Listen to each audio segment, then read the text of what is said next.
Hello everyone, I'm going to take you through the method that we discovered in class in how to replicate a bouncing ball in Adobe Animate. We have our layers set up with our template layer, and if you shut off the layer underneath the eyeball here, we can see that the image that we'll be using as a sort of tracing guide is on the template layer, and we are going to have it locked so we don't accidentally move it while we are tracing. So what we'll do is we will highlight a whole bunch of frames.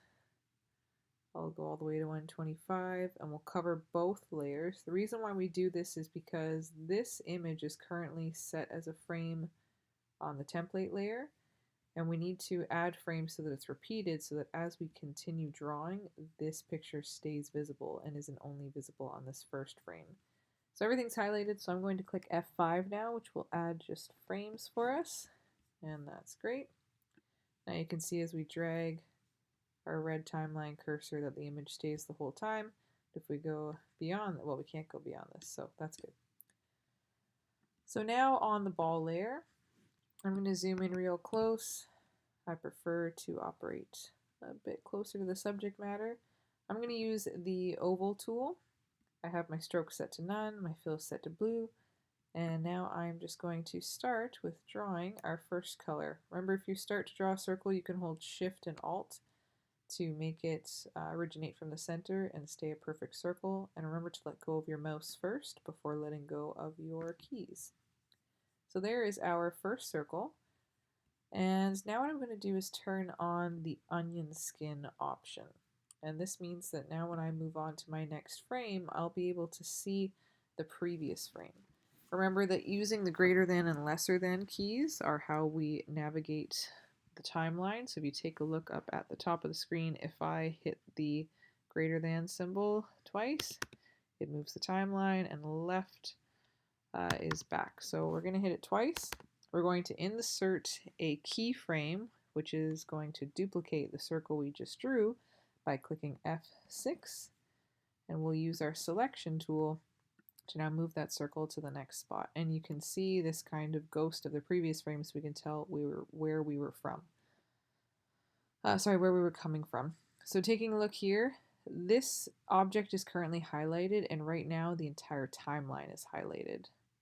So the problem with this is that if I move ahead 2 frames and then hit F6, I want you to watch what happens in the timeline. It adds this frame for all of the frames that were highlighted, and we don't want that. So we're going to hit Command Z, and we are going to make sure that this object, rather than being selected, is, well, not selected. And to do that, all you have to do is click off anywhere else.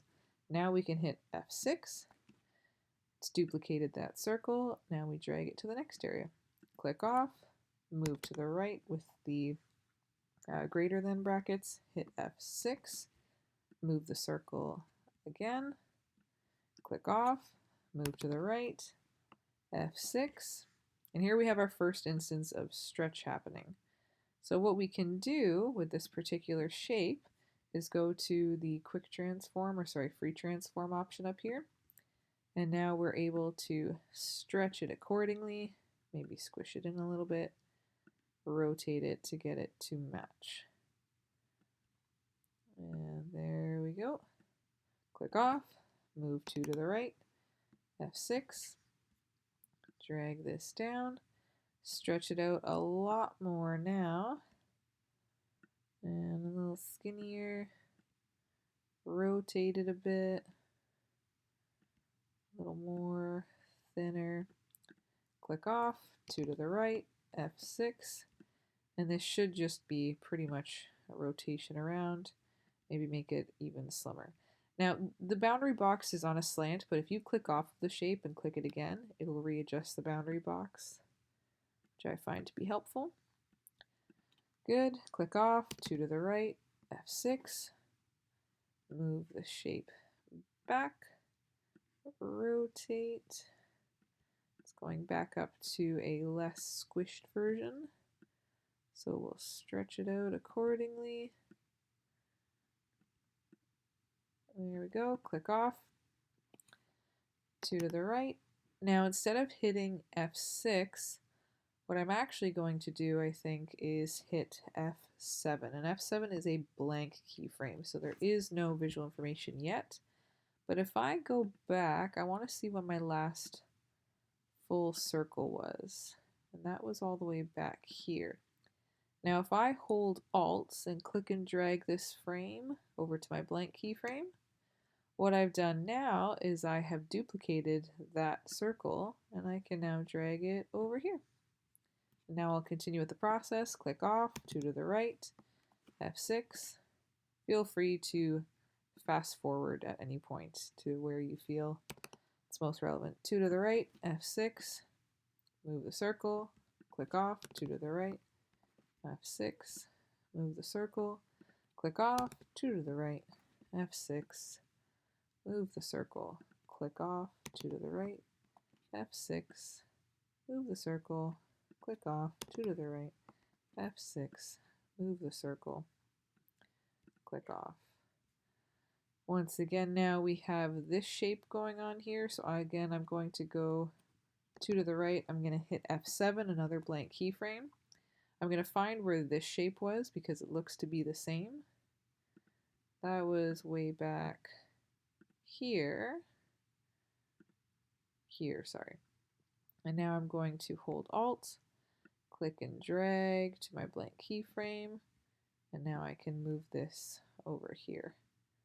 Rotate it so it fits, click off, 2 to the right, F6, because now I do want this shape to be duplicated again.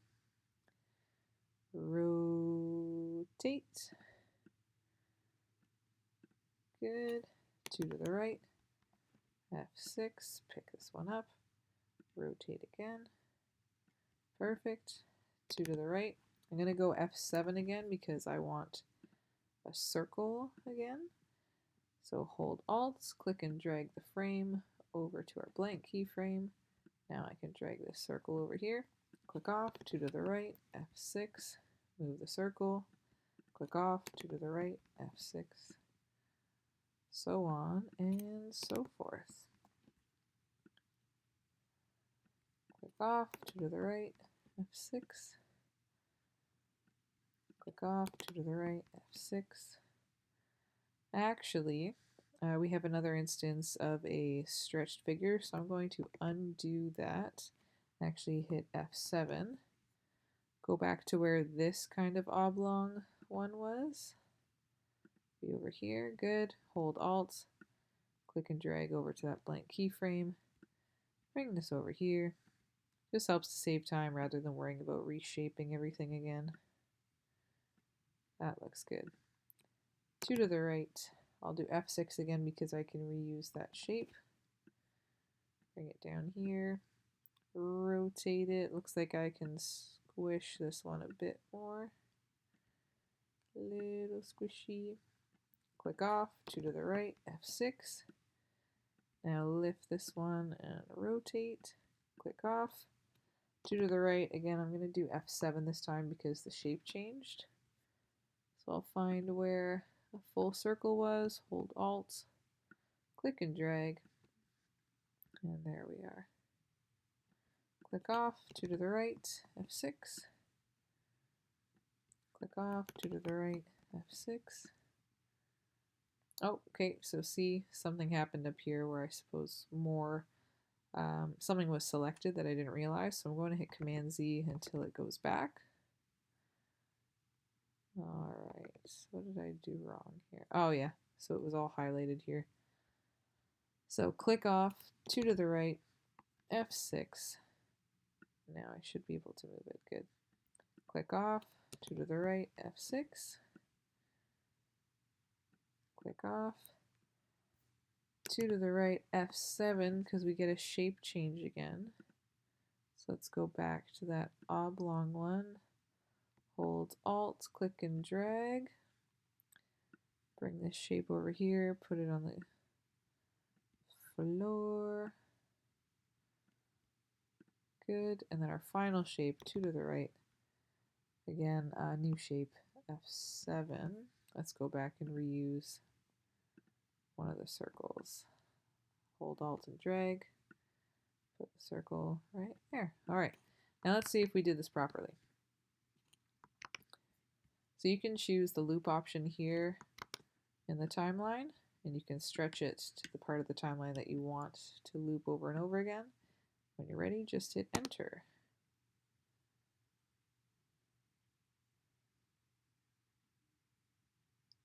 Awesome. It's going a little bit slow. I'm not sure if my frame rate was off when I first made the document, but the process for it is what we need. So hit enter to pause. We can shut off the template and watch it on its own. Yeah, I'm not sure why the frame rate is slow, but the actual movements are all just fine. It's actually quite convincing.